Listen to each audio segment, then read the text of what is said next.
Hey, what's going on, guys? This is JPeeps. This is the Bug. This is JC. This is Flash. This is Denny Hendricks. And you're listening to... And you are listening to... And you're listening to... And you're listening to the Run and Gun Podcast.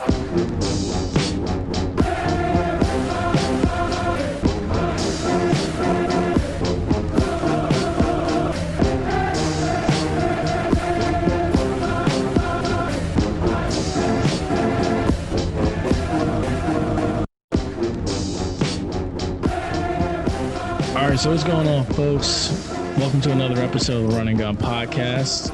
I'm JPeeps, and this week with me, I've got the man himself, the hockey expert, D-Sassor. So, Mr. D-Sassor, go ahead and say what's up to the people. What is going on, everyone? Welcome to Run and Gun Podcast. My name is D-Sassor, and thank you for joining. Happy to be here with you, Jordan.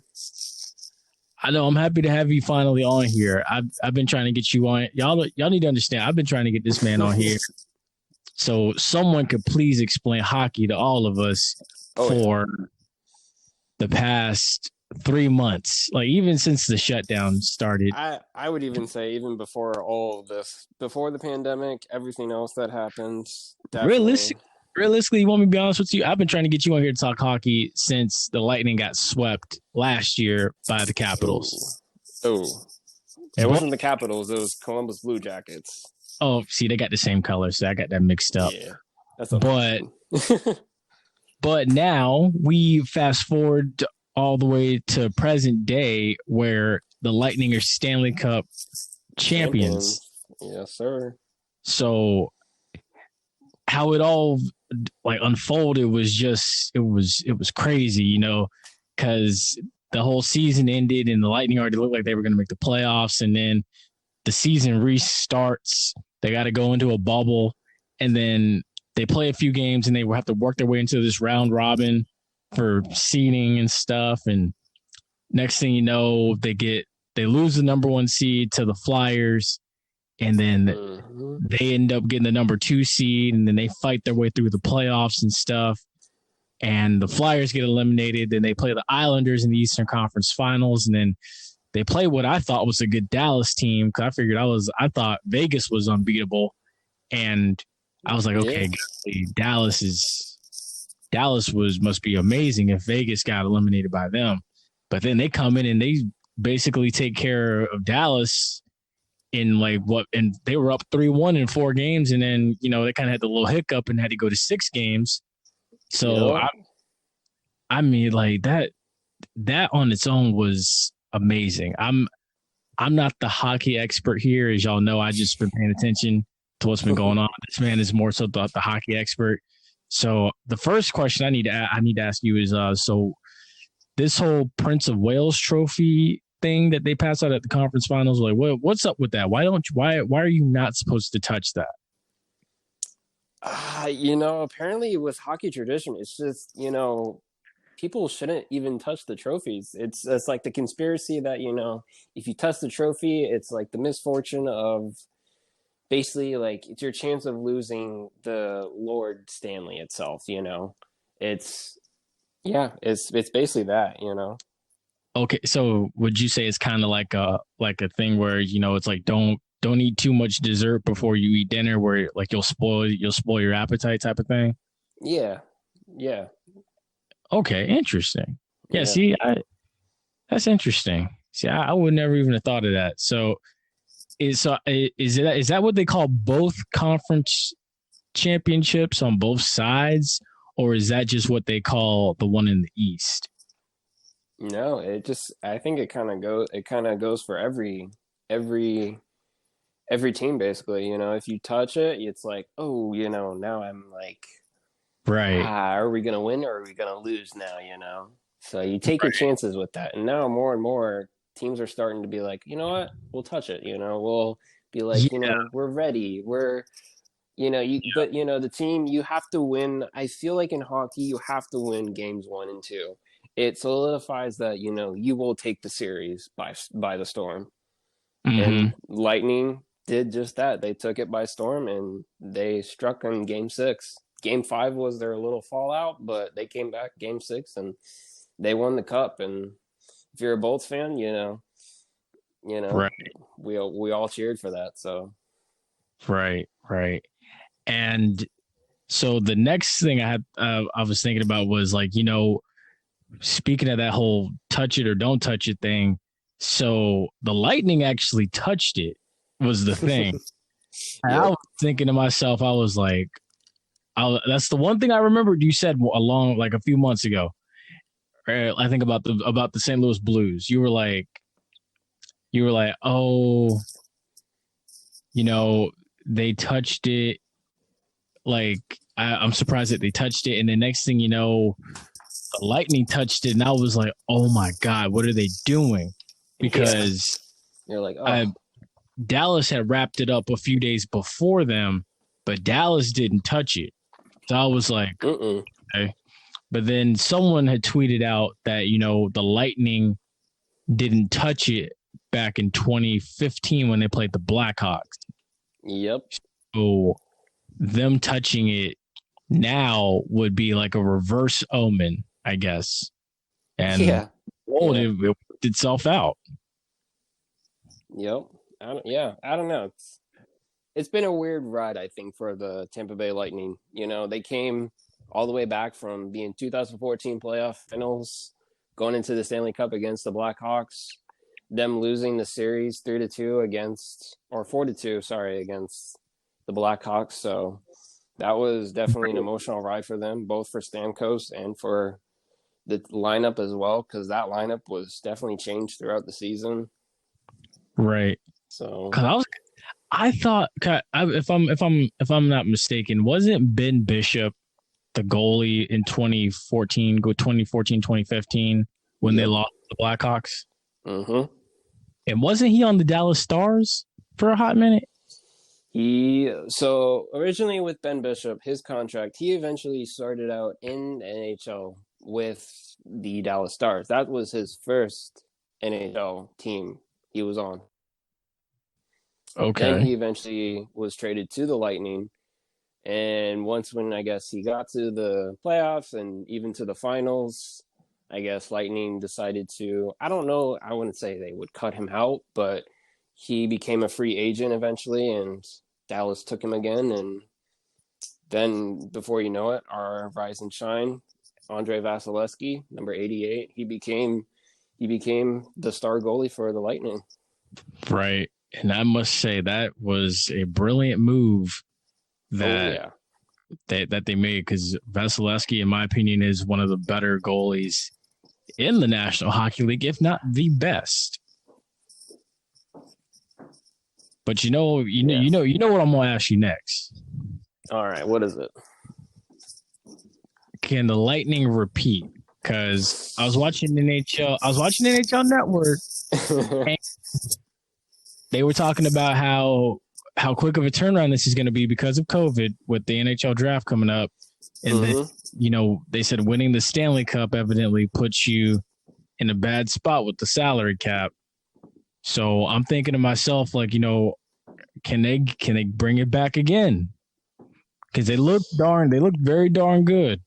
Yeah. I mean, first, if you think about it, first round, they eliminated Columbus. They got their redemption against them. They eliminated them 4-1 in the series. They eliminated, I'm trying to think who it was in the second round, but they eliminated it was Boston. Team. It was Boston 4-1 as well. They were very triumphant throughout the series, even against the Islanders as well. I mean, I don't know. It's a toss-up. The draft is in literally, I think, 3 to 4 days right now. They have three agents, 2 of which are defensive men, both Miguel Sergachev and Eric Chernak, as well as Anthony Cirelli. So those are 3 very important prospect players for the Lightning that Lightning need to secure for the Bolts. I feel like those are 3 valuable players, because they even made clutch goals in the playoffs, both Cirelli and Sergachev for that matter, bringing them out of their drought in their season from last year even too. Right. I agree with you. But right now we're going to switch it up a little bit. We're going to change gears, and we're gonna shift now to the NCAA. Okay. All right. So I know you're familiar with what's been going on because I know you're on Twitter too. You see HBCU Twitter and how things go. Yeah.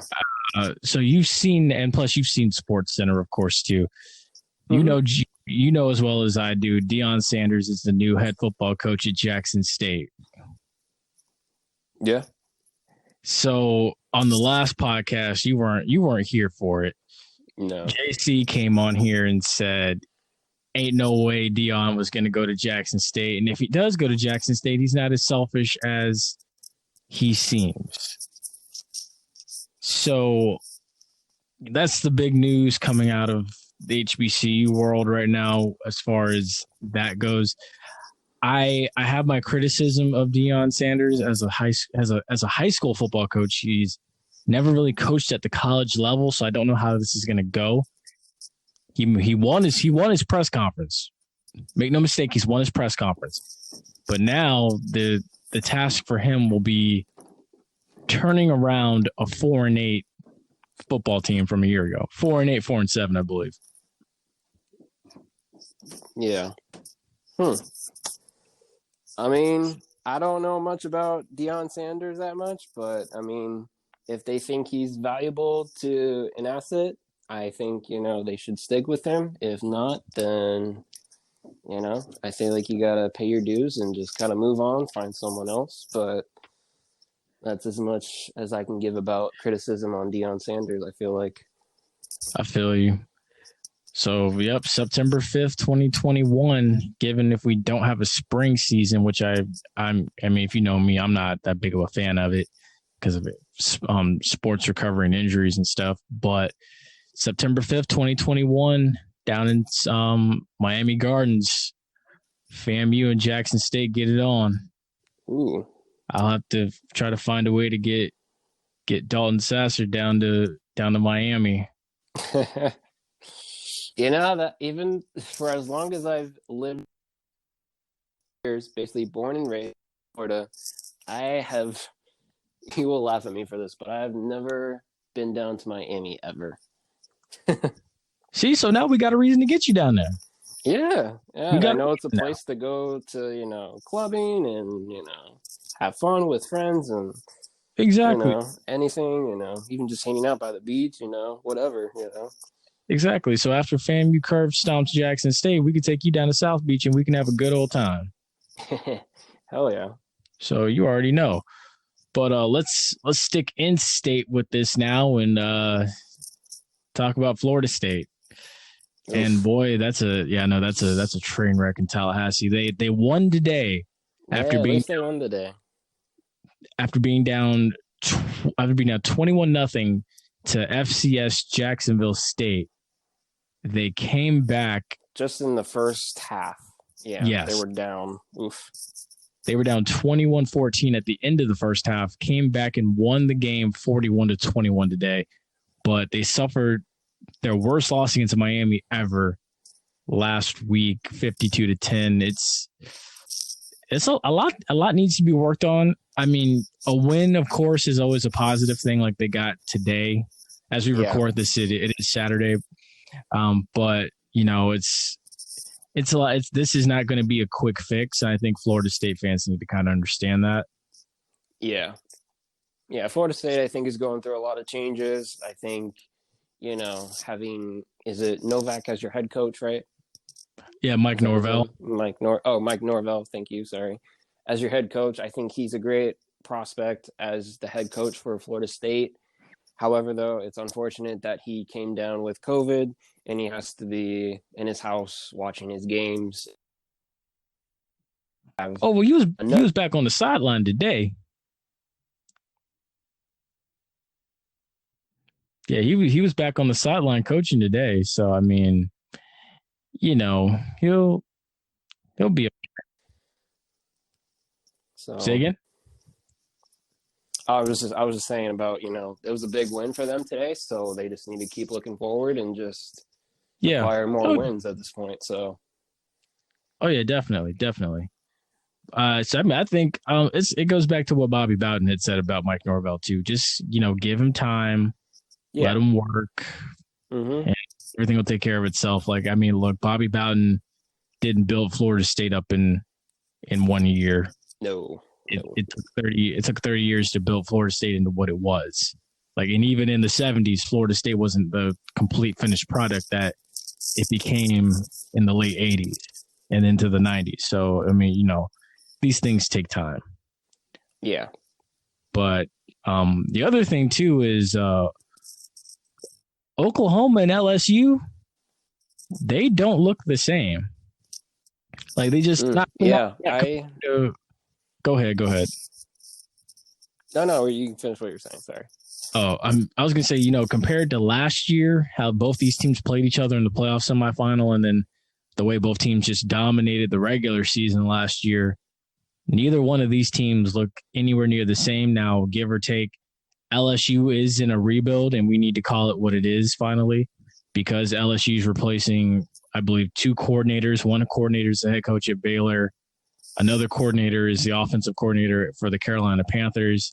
And plus, they lost like a whole bunch of talent, I believe, like starters on both sides of the ball to the NFL, most notably Joe Burrow and Justin Jefferson and, Patrick Queen and guys like that. So, I mean, in Oklahoma, they're replaced. They finally have like a guy that's going to be quarterback for a while in Spencer Rattler. But the Sooners lost to Kansas State, and in LSU, first defending national champ since 1998 to lose their season opener.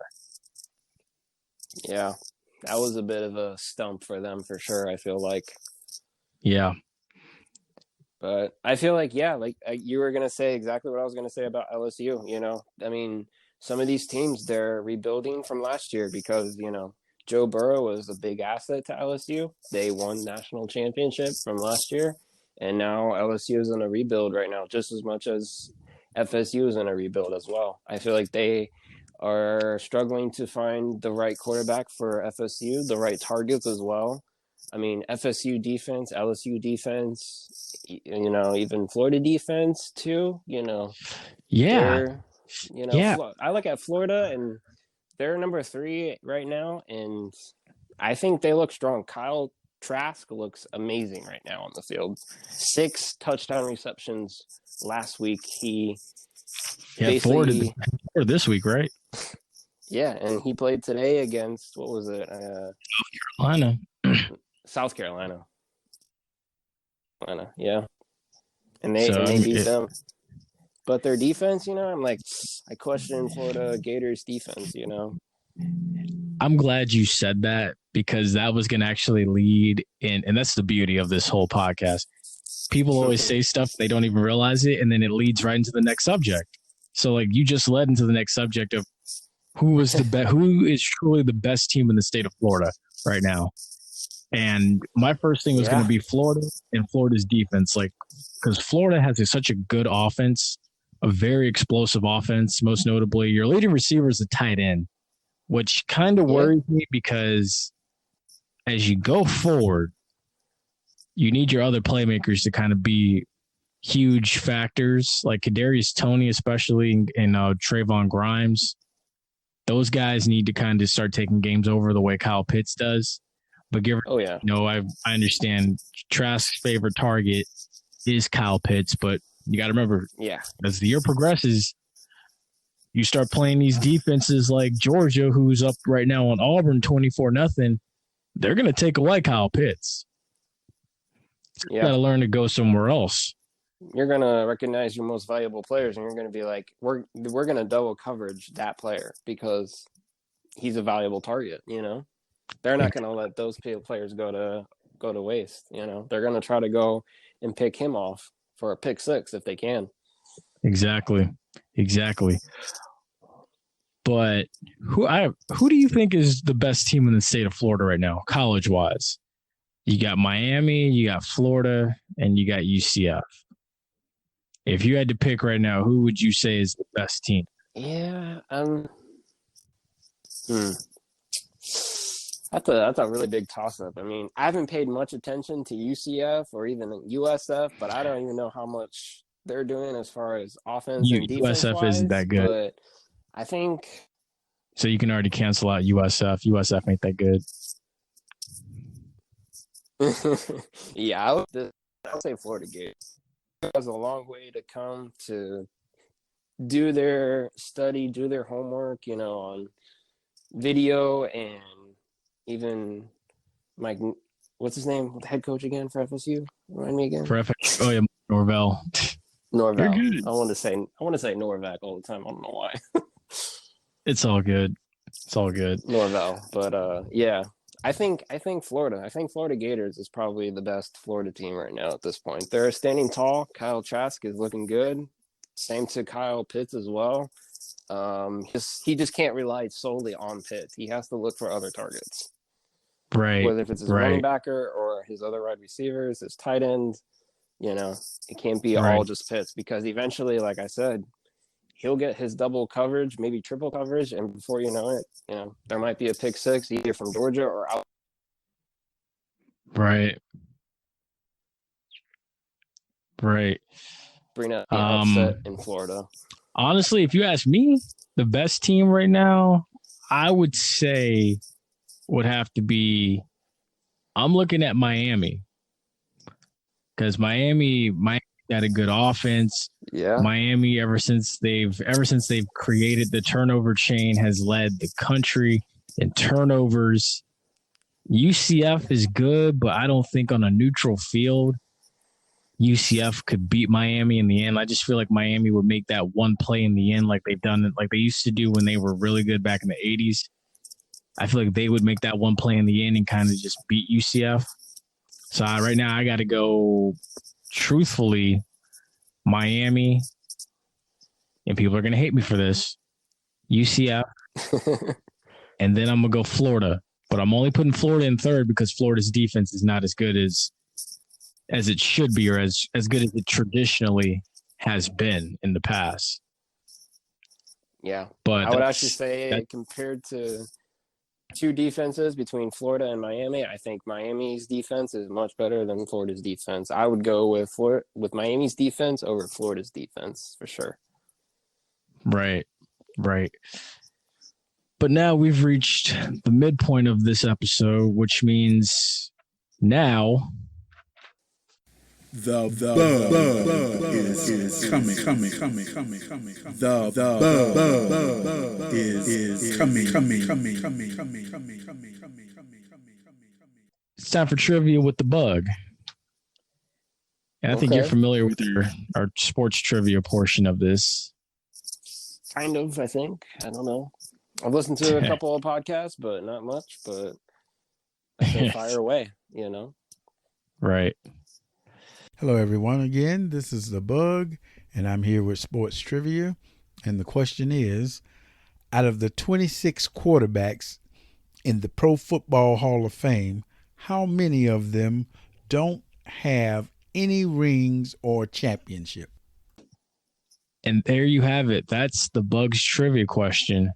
And his trivia question, for those that didn't hear it, I'm going to repeat it, is out of the 26 quarterbacks in the Pro Football Hall of Fame, how many of them don't have any rings or championships? I know, that's pretty interesting, isn't it? Yeah. I'd have to do my homework on that because I wouldn't know.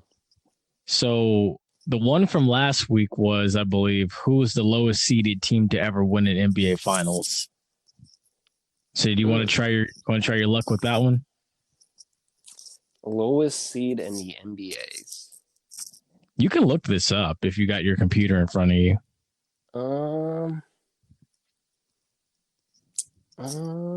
Geez, I don't know.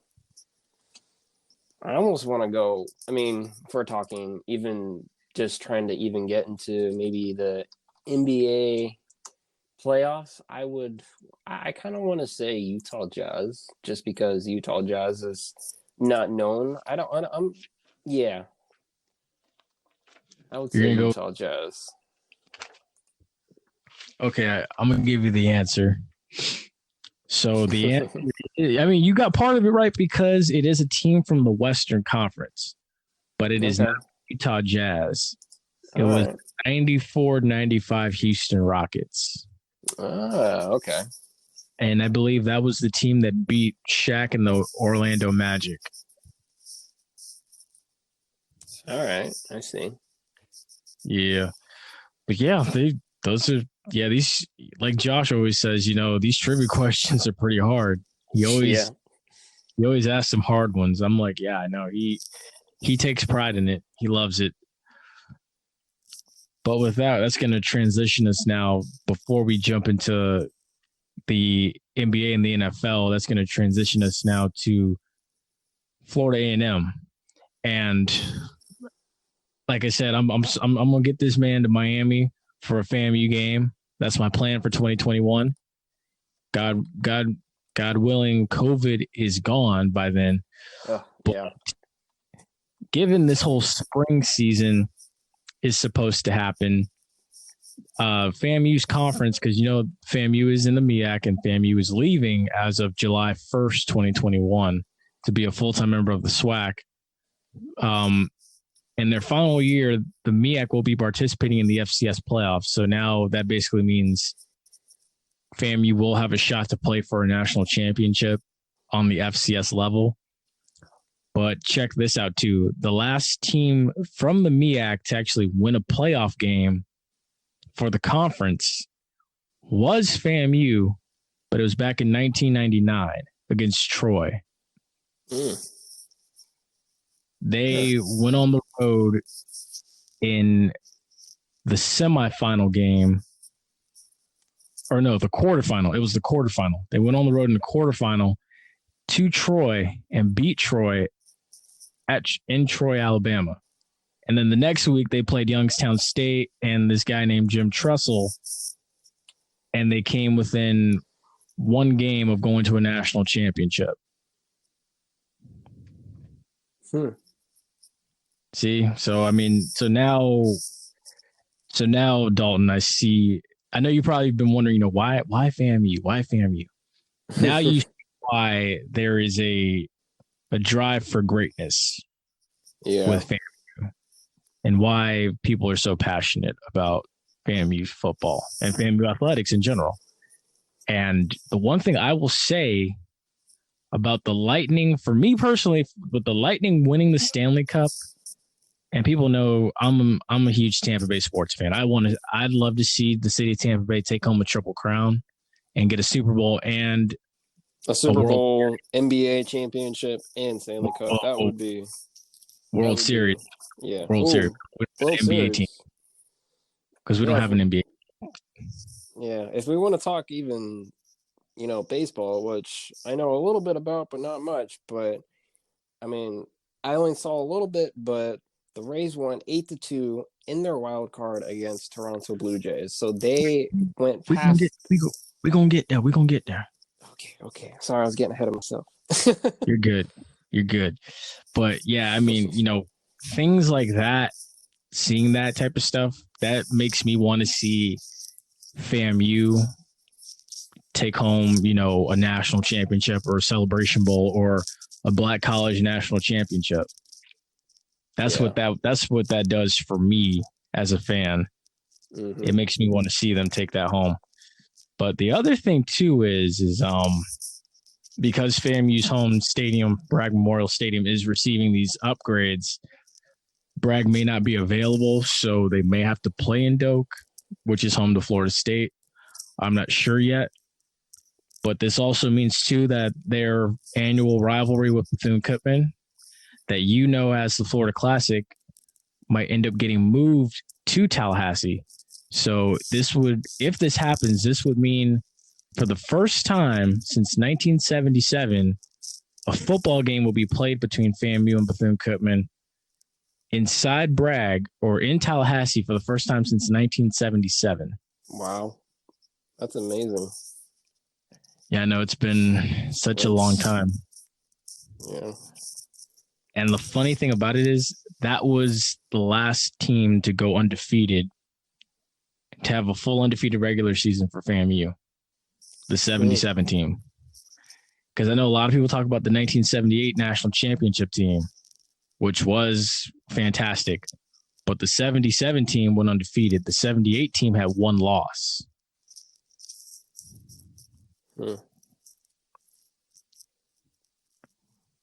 But, you know, I'm not going to hold you up forever about talking about FAMU and stuff. I'm just going to let you, I'm going to get you down to Miami, and I'm going to show you that for myself. Now I'm going to transition now into the MLB for you, because I know you was ready to talk about it. The MLB playoffs are now underway. Yep. And as you know, like you said, the Rays, they took care of business. They got rid of the Blue Jays 8-2 in the best of 3 series. Yep. So, I mean, you know, and then, of course, they're going to play the Yankees in the next round. The Yankees got rid of the Indians. So I got to know, who do you like? I mean, you know, Rays and Yankees, they have a history for as long as anyone can think about. If you're a New York or even a Florida fan, you know, of the Rays, you know, they have a long history. But, you know, Rays always seem to come out on top. But even when Jeter was playing, you know, Yankees would come up on top too. Even, you know, they got pretty far, but I don't even recall if the Yankees ever, you know, won the championship or not. But I have to go with Tampa Bay because, you know, they have such a long rivalry, long history. The Yankees did get a few championships with Derek Jeter, but the thing about it is that I'm going to say, since after 2009, and really for all of the 2010s, from 2010 to 2019, for a full decade, the Yankees, that was the first decade the Yankees didn't win a World Series. So, I mean, you know, it's been pretty crazy. That's something I know, like you would think, you know, the Yankees, this franchise that has, you know, the most World Series championships in the history of baseball, would be the team that is, you know, the most dominant, that would have at least won one World Series during the 2010s. But turns out they didn't win one. Yeah. So, I mean, you know, it's crazy.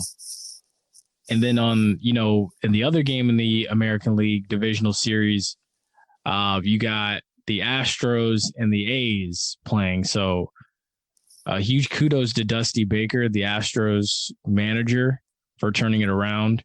And despite all of the criticism of cheating, the Astros still got back to the ALDS. So they're one series win away from playing for the American League pennant. So I gotta ask you. Let me see, who are you gonna go with in that? So you said it's the Astros and who again? The Houston Astros against the Oakland A's.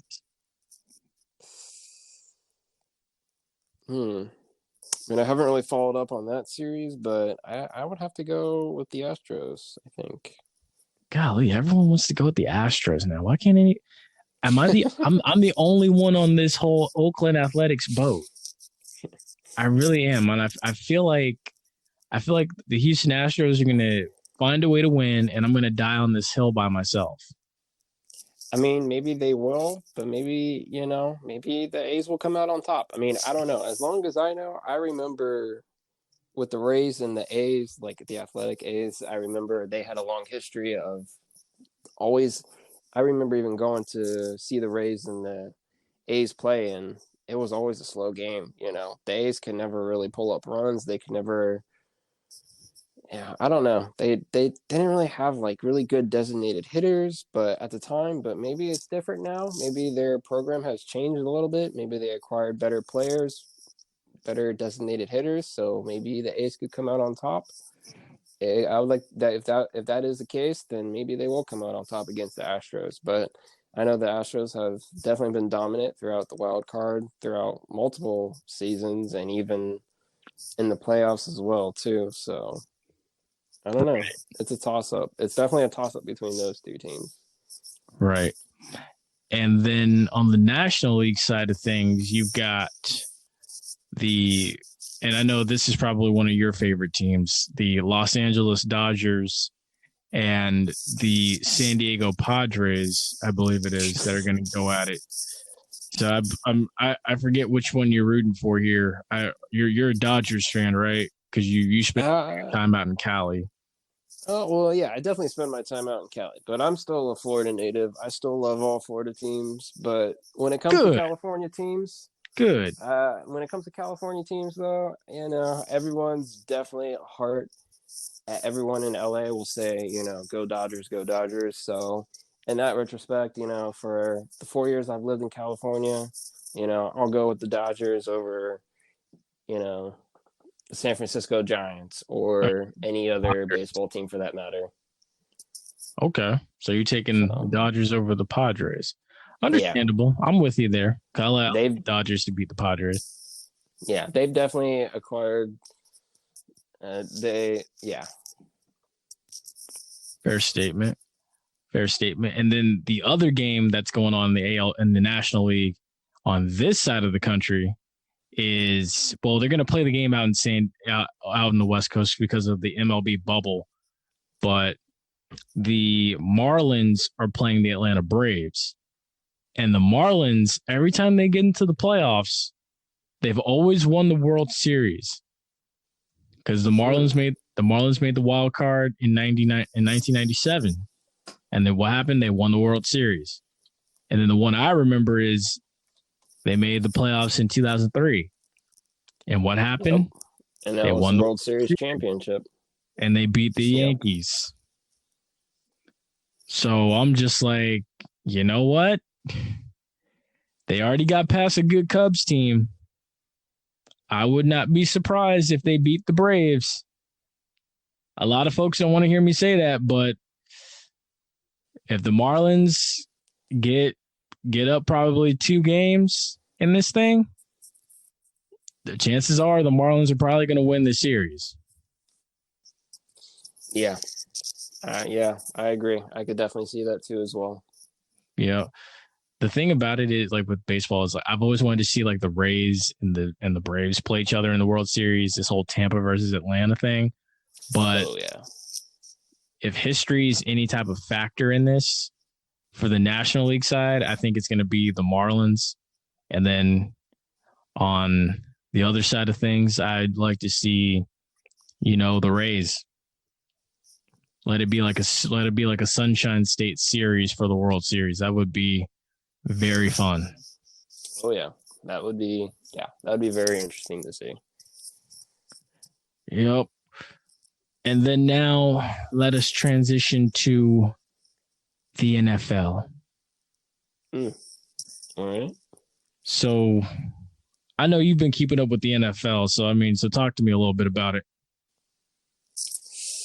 Well, I just saw in recent news that actually Cam Newton just tested positive for COVID. So I feel bad for him. He's not going to be playing. So, unless if they do, but they postponed that game against the Chiefs till like Monday or Tuesday. So I know, yeah, he messed up.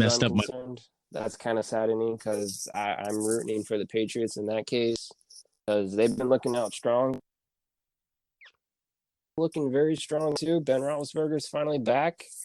So yeah, he's finally. Shout out to Big Ben for coming back. He looks good finally, and Pittsburgh has one heck of a defense.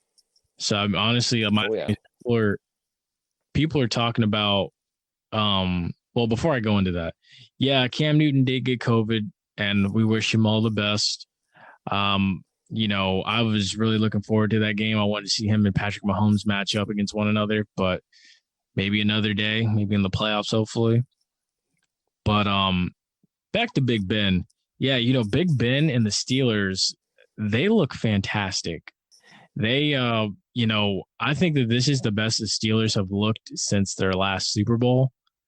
Now I might be stretching that a little bit too much, but at the same time too, right now, the 2 best defenses in the NFL statistically are the Bucs and the Steelers. And to be honest with you, I've already said it before, that would not surprise me if that ended up being the Super Bowl.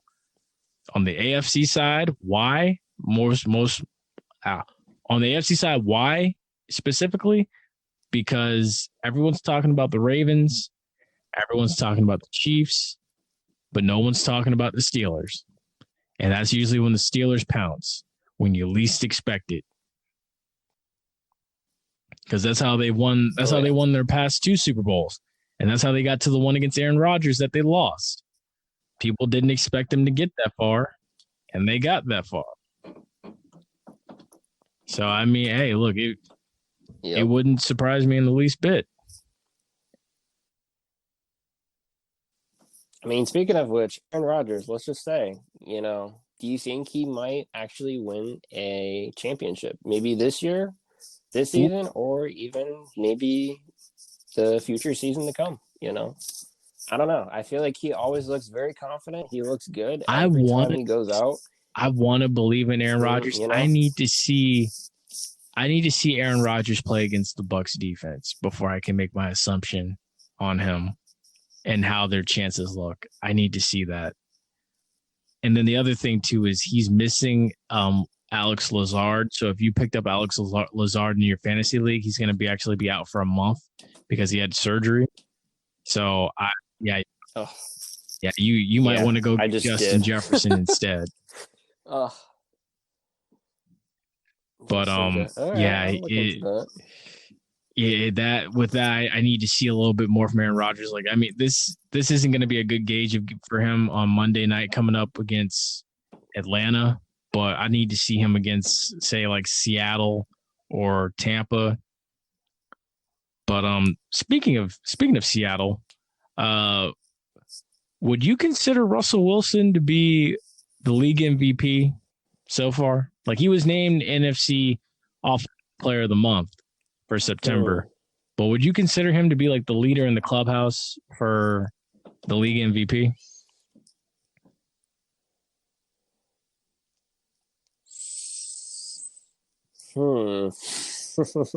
That's a hard question. I mean, even just looking at like already within like a couple of weeks into this season alone, I mean, he's doing good.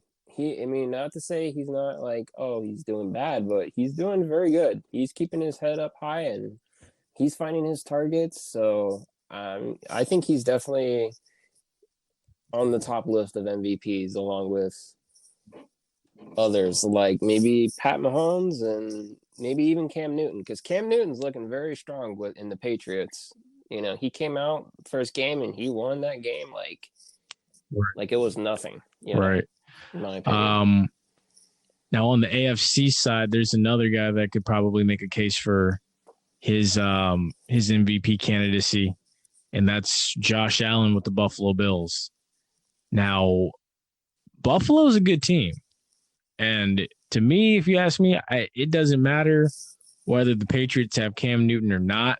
I want to see Cam excel. But at the same time, too, I like the Buffalo Bills and what they're doing. They have a lot of good targets. They have Devin Cole Singletary. Beasley. They have John Brown, who was actually one of my guys in fantasy. And after a couple of weeks, he had to drop him because he was unavailable. Or not. He was injured? He was unavailable. He was out. He was injured, yeah. So sorry. Would you consider them to be a top 5 team in the AFC? Because think about this now. Think about this now. You got Kansas City. You got Baltimore. You got Pittsburgh. Yeah. And then, you got New England. I'm like, Houston's a good team, but right now, would you put, give or take, Houston beat Buffalo in the playoffs. Would you put right now Buffalo at 6 behind Houston? Because I'm starting to feel Buffalo a little bit. Yeah, I think it's a push and pull between both Buffalo and the Houston Texans. Because for me, at least, I know I have in my fantasy, I have Deshaun Watson as my quarterback, and in my backup quarterback, I have Tom Brady. So both are looking a little decent, but they definitely need to pull through within weeks 4 through 6. They need to show up to like their games and Right. really take over. And then in my opinion, the Bucks are playing the Chargers and Texans are playing Vikings. I'm looking at this right now, and both those Buccaneers and Texans, they need to win those games. Those are going to be big games for them. But yeah. Well, the other thing too is you also got Tennessee. You also got Tennessee as a fantasy team, or not fantasy team, but as a good team in the AFC. But I mean, head to head right now, I don't know if I'd put Tennessee over Buffalo. Like Tennessee's got Derrick Henry, no joke. But outside of Derrick Henry, it's just I don't know. Like the way Josh Allen's playing right now, it's like he does it. He will not let Buffalo lose. No. So that's my take of it. But now we swing on over to our last topic for the night, and that is the NBA. So as you know, the Lakers, they're in the finals against the Miami Heat. The Lakers, they had won the Western Conference for the first time since 2010. Miami, they are now appearing in their 6th NBA Finals in franchise history. They won the Eastern Conference for the first time since 2014. This is LeBron's 10th NBA Finals. Game 1 was his 50th NBA Finals game he's played in. So far, the Lakers are up 2-0. Yeah. Do you think this is going to be a sweep? Because I'm feeling a sweep. Yeah. Sadly, I don't want to say so, but I would like to see the Heat at least take over Game 3, at least just one game. They at least need to take over one game. But as you saw in like Game 2 from highlights and just watching Game 2, Anthony Davis took over Game 2. LeBron was there, but Anthony Davis, he showed up that game. He took over Game 2 for the Lakers for sure. Right. I would say, but I don't want to say it would be a sweep, but if it is, I would feel bad for the Heat in the long run. But they can come back next year, maybe, and hopefully take it again in the playoffs. Right. And my thing, and with that, because I'm already thinking this is going to be a sweep, and I'm looking forward to next year with the Western Conference next year, and a lot of people have kind of given up on them. We have to look at this closely and say, who is really going to challenge the Lakers, but next year when things get started back up again, it's going to be an even more dense playing field for the NBA because you've got what was an injured Warriors team that was just pitiful. That's going to be fully healthy with Steph Curry and Klay Thompson and Draymond Green back. And plus whoever they pick, whichever top prospect they get in the draft. So, I'm like, look, this is going to be a loaded West again. And people are saying, jump off the Golden State bandwagon and stuff. But I'm just thinking to myself, like, look, Golden State's still going to be there next year. Yeah, I honestly I feel like Rockets are going to show up next year. You think so? Yeah. You still got James Harden. Yeah. Right? You got some other valuable prospects on the Rockets. See, now you're trying to give. I think they will definitely be there. You're trying to. They will be there, and they will come back to play the Lakers, and it will be a good series. It will be a good toss. See, now you're trying to give Ajay some hope. You're trying to give him some hope. Because he's the main one. So I expected so much from the Rockets. I thought they were going to be better. I was like, dude, are you serious right now? Like, let's be real. But you're giving him hope right now. So if he's listening to this, he can definitely always count on you to just give him hope about the Rockets because it ain't going to come from me. Because even though I know people really wanted to see the Rockets against the Lakers more so than any other team in the West. I thought it was going to be the Clippers, to be honest, but then they choked. Yeah. I really did. I was like, what, man? But if Houston could ever figure it out, I think that they would be a very good team. I really do. Yeah. But I'm gonna blow your mind with this next interesting fact. Since 1984, at least one guy that has played with Shaq has appeared in the NBA Finals. Since 1984. So I'm asking you now, do you know who on both teams has currently played with Shaq? What one guy from both teams? Huh.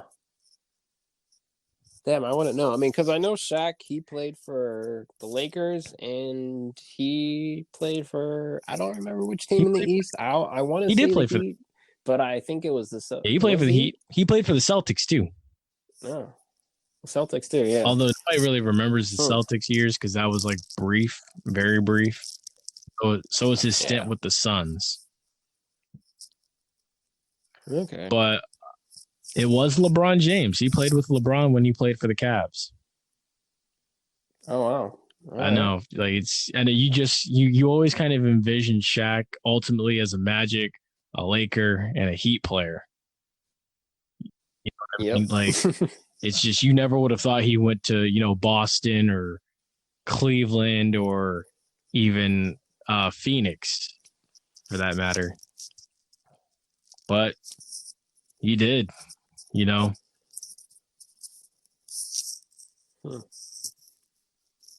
But with that, as you already know, that's going to do it for us on this episode. Mr. Sasser, it was great having you on this episode. I enjoyed this. Yeah, I enjoyed this too. This was the first time for me, so I enjoyed the Run and Gun podcast with you. Awesome. we gotta do this again sometime, and hopefully, we can definitely talk more, and hopefully get Ajay and anyone else on to exactly.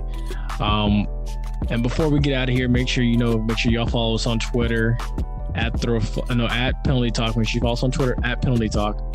Make sure you follow us on Facebook at Penalty Talk. Make sure you follow us on Instagram at Throw Flags. Make sure you like and subscribe to our YouTube channel.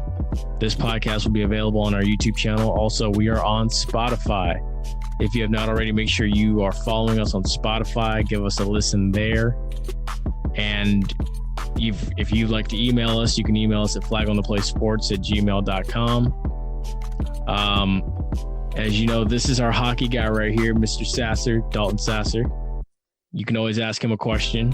He's not on Twitter, but he is on the page sometimes. So if you have a question regarding hockey, you can always shoot us a DM and he will answer it for you. Hockey, MLB, you name it. Exactly. You name it, he's got it. He's got the goods. Tell him you got them goods, don't you? Sometimes, not all the time. Understand. Hey, this is also my first time doing fantasy football, I gotta say.